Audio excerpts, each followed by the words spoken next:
আপনারা কি জানেন এই মাফিয়া শেখ হাসিনা তার প্রতিদিনকার আপ্যায়ন ব্যয় কত?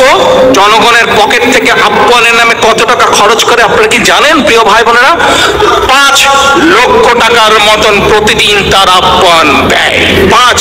যেই দেশের মানুষ 30 ভাগ মানুষ খেতে পায় না ঠিকভাবে 3 বেলা, যেই দেশের মানুষ কিস্তি করে বাজার করে, কিস্তি করে জিনিস কিনতে, কিস্তিতে ক্রেডিটে অল্প অল্প করে জিনিস কিনে, যেই দামের জিনিসের দাম 100 টাকা হয়তো আজকে 10 টাকা দিল, কালকে 5 টাকা দিল, কিস্তি করে কিনে, সেই দেশে এই শেখ হাসিনা মাফিয়ার নেত্রী প্রতিদিনকার তার আপ্যায়ন ব্যয় প্রায় 5 লক্ষ টাকা বাংলাদেশের টাকায়।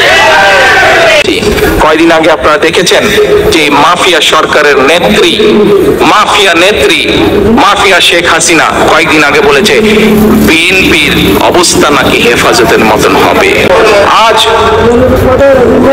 এই মঞ্চে দাঁড়িয়ে আমি কয়েকবার বলেছি যে যেদিন ইনশাল্লাহ বাংলাদেশে জনগণের সরকার প্রতিষ্ঠিত হবে সেই দিন ওই বিডিআর হত্যাকাণ্ডের বিচার হবে।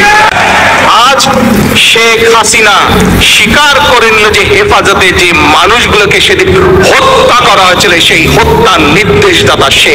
কাজেই আজ এই মানুষগুলো আপনাদের সকলের সামনে আমি বলতে চাই, এই হেফাজতের মানুষগুলোকে হত্যার বিচারের দায় শেখ হাসিনাকে নিতে হবে। প্রিয় ভাই বোনেরা, দুদিন আগে এই মাফিয়া নেত্রী শেখ হাসিনা আরেকটি কথা বলেছে, বিএনপির সমাবেশের লাখো মানুষের অংশগ্রহণে যেভাবে মানুষ বিএনপি জাতীয়তাবাদী শক্তির ডাকে রাজপথে নেমে এসেছে, যেভাবে তাদের মসনদ কাঁপা শুরু করেছে, ভয় ভীত হয়ে বলেছে যে বেশি বাড়াবাড়ি করলে বলে খালেদা জিয়াকে আবার জেলে পাঠাবে। প্রিয় ভাই বোনেরা, খালেদা জিয়া আমার মা, আমি তার সন্তান।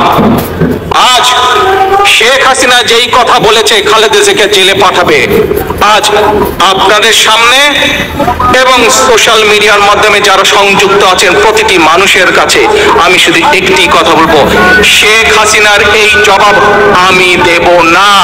শেখ হাসিনার এই জবাব আমি বিশ্বাস করি দেশনেত্রী খালেদা জিয়া হচ্ছেন গণতন্ত্রের নেত্রী, বাংলাদেশের সাধারণ মানুষের নেত্রী। কাজেই হাসিনার এই কথার জবাব বাংলাদেশের মানুষ তাকে, এই জবাব আমি দেব না, এই জবাব আমি দেব না। খালেদা জিয়া মানুষের নেত্রী, মানুষ এই জবাব দেবে। আজকে আমি নিউজ দেখলাম, নিউজটা কি জানেন?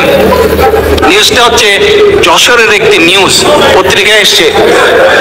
মানুষ এতই সর্বহান্ত হয়ে গিয়েছে যে আজকে একজনকে জিজ্ঞেস করেছে যে গরুর গোশত কতদিন খাও না? বলে ভাই বহুদিন গরুর গোশত খাও না, তবে মাঝে মাঝে এখন একটু একটু করে খেতে পাই। কি করে খেতে পাও? যশোরে একটি জায়গায় কিস্তিতে গরুর গোশত বিক্রি হচ্ছে, ক্রেডিটে গরুর গোশত বিক্রি হচ্ছে। এই অবস্থায় নিয়ে গেছে এই মাফিয়া সরকার আজকে মানুষকে।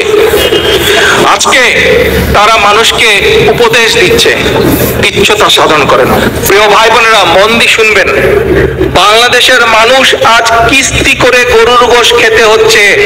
খবরে এসছে বাংলাদেশের শতকরা 30 ভাগ মানুষ আজ সঠিকভাবে 3 বেলা খেতে পারে না। 30 ভাগ মানুষ মানে 20 কোটি, যদি জনসংখ্যায় 30 ভাগ মানুষ মানে 6 কোটির বেশি, প্রায় 7 কোটি মানুষের সংখ্যা হচ্ছে 30 ভাগ, অর্থাৎ ইউকের জনসংখ্যা 7 কোটি। সমগ্র ইউকের মানুষ যদি আমরা ধরি ঠিকভাবে 3 বেলা খেতে পারছে না।